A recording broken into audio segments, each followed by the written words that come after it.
afternoon, Graham. Afternoon. Shall we start with a little bit of team news? And Azpilicueta, how's he? He's okay. As okay as you can be when you've had that type of concussion. But he's around the place, around the boys. Great to see him. Obviously, he won't be available for the weekend. We need to go through the right protocols. But good news is he's doing well. And how's the rest of the squad looking?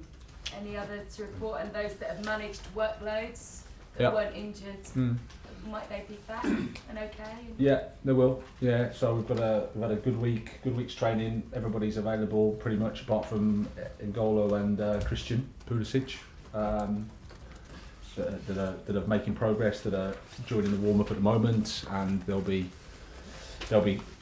more integrated next week. So that's good. Yeah.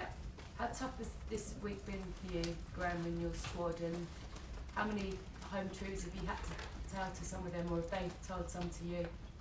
No, it's been it's always tough when you lose, and certainly when you lose at home. Very tough. That's normal. The response from the players has been really good. Of course, we've had conversations and one-to-ones, and we've talked, and we try to put things into perspective as well, because that's also important. But at the same time, yeah, it's been a tough week. What perspective is that? Well, you have to take two positions, which is it's not good to lose at home, and results haven't been good enough for us, and it's important to acknowledge that. At the same time, you've got to look at the third game in the week, where we're at as a squad, what we've had to endure this season, and why we are where we are, which is lots of factors. But at the same time, making sure you analyse the situation correctly and properly, and then demand more and better, because that's what we want. You just joked about a crisis meeting, and there obviously have been reports this week that you've had a message of support from the board. Have you spoken to them this week, and have they put their support behind you? Yes, I've spoken to them, and it's the same as it's always been. There's always been support. I mean, I've been under pressure here for 4 months from you guys, don't forget. So I've had constant, have you spoken to the owners, and have you support? So that continues. They've been great, they've been brilliant. I think they also see where we're at the same time, frustrated because the results are where we are, and we have to do better. And you've obviously delighted that they are going to give you that time and be patient. Winning over the fans is something else. How do you go about doing that to make sure it doesn't become an issue for the owners? Well, I mean, supporters, rightly so, are upset because we lose at home to Southampton, and supporters care. So when they're upset, they let their feelings known, and we expect that. That's been naive of myself to think that that's not a fair response. I've had a lot of support from the supporters as well. And whilst everyone would agree that we're not happy with the current situation and the current position, there's a lot of people also that recognise where we're at and what's happened and what the challenges have been for us. So in the meantime, I know that I can't do anything now. There's nothing I can say that's going to make the supporters, if they are against us, with us. The solution is you have to win 4 matches. John Southall, 5 Live. Hi Graham, just a lot of the fans, how big an issue could that become? Because obviously you need time to build a side, but it's human nature, they want wins straight away. Well, yeah, some do, and some I think are fair and understand the position. Like I said, if you lose 1-0 at home to Southampton, who are bottom of the league, and you're Chelsea, then you expect fans to be critical and voice their criticism. That's fair. There's no point me saying that that's not right. That's completely okay. And then it's about, okay, but how do you analyse the situation we're in now? How do you analyse what's happened this season? Are the factors that bring us to this point? And then you have to consider those as well. And like I said, you've got to hold the both positions. The results haven't been good enough. 1-0 at home to Southampton isn't good enough. You're entitled to be angry. My sort of response is, I think there are also things that are a contributing factor to that result as well. So what would you say to them now? Would you say, just be patient? It is going to take a while. No, I wouldn't say anything. Like I said, I'm not here to convince them. My actions have got to convince them. The team has got to convince them. We've got to win football matches because there's nothing I can say. And how difficult is it, obviously, with the players that have come in? It's going to take time to blend aside, but you'll be the first to know while you're trying to do that, you have to win games as well. How difficult is it for you? How tough is it? Well, it's really tough. Like I said, I think my quote is it's probably the toughest job in football. That was a few weeks ago. And there are lots of factors for that.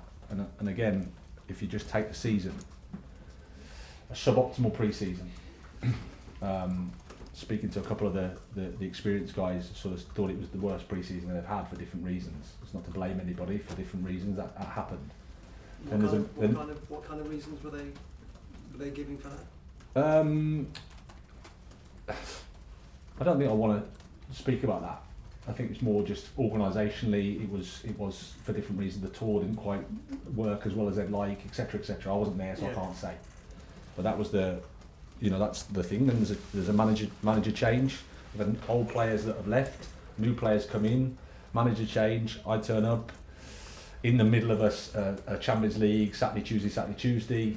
We have pretty much the most unprecedented injury situation in that period in the Premier League. I think we played Newcastle before the break. We had no Kerr, no Reece James, no Chilwell, no Cucurella, no Fofana, no Kanté, no Sterling, no Loftus-Cheek after 2 minutes, and no Azpilicueta. We lost 1-0. But that was where we were at. World Cup. Then the club invests a lot of money in the squad, which does that to the pressure, does that to the expectation, and does that to the noise. But the players that we've got, they're not 28-year-old 400 game Premier League players. They're young players that you need to take time to adapt to. And at the same time, the injury situation that we had, we have to try and adapt and get them up to speed to play in the Premier League. That's the position that we've been in. We thought we were making progress, and then we had a first half against Southampton, the third game in a week, returning from a Champions League game that was below par, and then the sky can fall in. That's essentially how I could also say these are some of the facts, inconvenient facts, if you just say, no, he's no use. But that's the situation. Just ask one more just on Aubameyang. What does the future look like for him, would you say, at the club? Does he have a future at the club? Yeah, he does. He's competing for a place in the squad. He's had a really good training week, great response from the situation that we've been in, and he's available for selection. Thank you. Alex Aljo, PL. Hi, Graham. Hi. Just looking ahead to Sunday, big London derby. What do you want to see from your players? What kind of reaction? A positive one. We need a strong performance. We need 3 points. We go there, it's a fantastic game. London derby, like you say. I'll miss seeing Antonio. Obviously, I wish him a speedy recovery. But it's a game that we're really looking forward to. The training, like I said, training week has been really good. The response from the players has been really good, so we're looking forward to the game. Is it true you gave your players a couple of extra days off as well this week, and what was the reasoning behind that? No, they were scheduled, and after the week we had with the Champions League, it just fitted that they were there.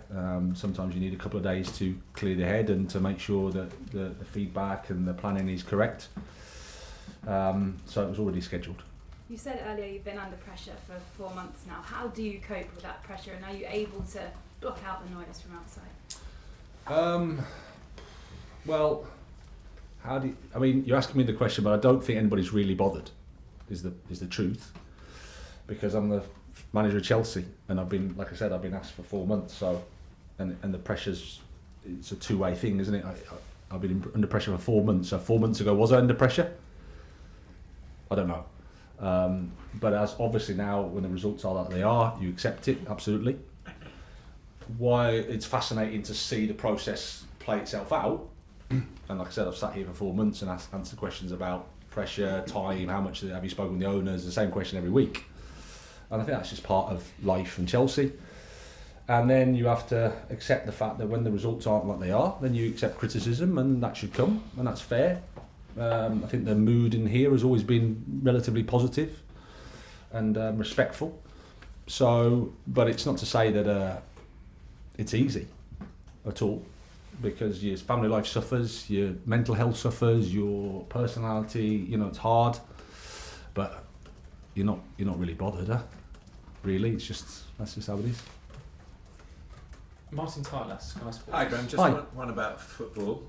Sure. Which is, what have you been able to do this week on the training ground, and does this involve a change in your setting up the team to improve the goal scoring, which has obviously been a disappointing part of the time you've been here? Yeah. We've looked at a few things. Obviously, I don't want to articulate it too much because it will give our opponent something maybe to think about. But clearly, like I said before the Southampton game, I thought we've made some progress in terms of how we were playing. Dortmund, for example, the second half there in particular was probably as well as we've played. But the first half against Southampton was not good. But then we've made sort of 6 or 7 changes in the team that can change the fluidity, change the cohesion of the team.